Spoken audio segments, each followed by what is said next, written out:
এক ঝড়োরাতে ভূষণ পৌঁছালো তার কাকা বিনোদচরণের রহস্যময় বাড়িতে।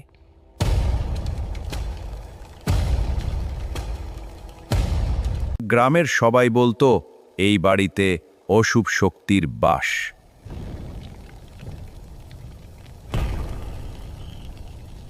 ভূষণের কাকা বিনোদচরণ বহু বছর ধরে ভূত সাধনা করতেন।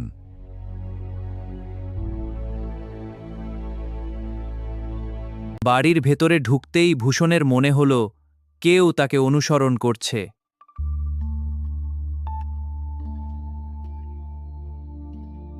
হঠাৎ অন্ধকারে একটি ছায়া নড়ে উঠল।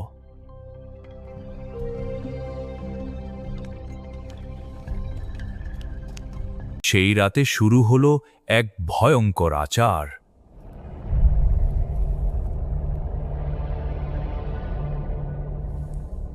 বজ্রপাতের শব্দে কেঁপে উঠল পুরো বাড়ি।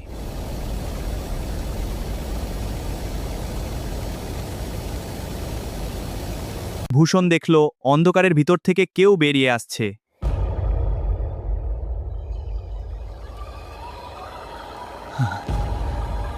ভয়ে জমে গেল ভূষণের শরীর। ঘরের জিনিসপত্র নিজে থেকেই নড়াচড়া শুরু করল।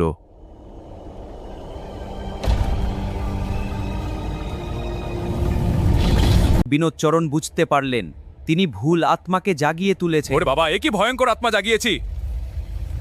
থামো, এটা ভুল ছিল। অশুভ আত্মাটি ক্রমেই আরও শক্তিশালী হয়ে উঠতে লাগল।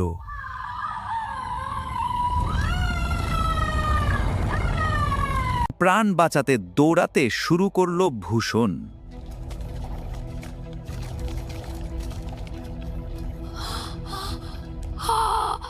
চারদিক থেকে অদৃশ্য হাত তাকে ধরে ফেলতে চাইছিল।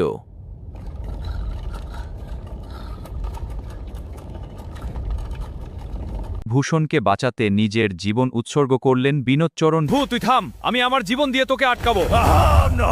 আজও সেই বাড়ি থেকে মাঝরাতে ভেসে আসে ভয়ঙ্কর হাসির শব্দ।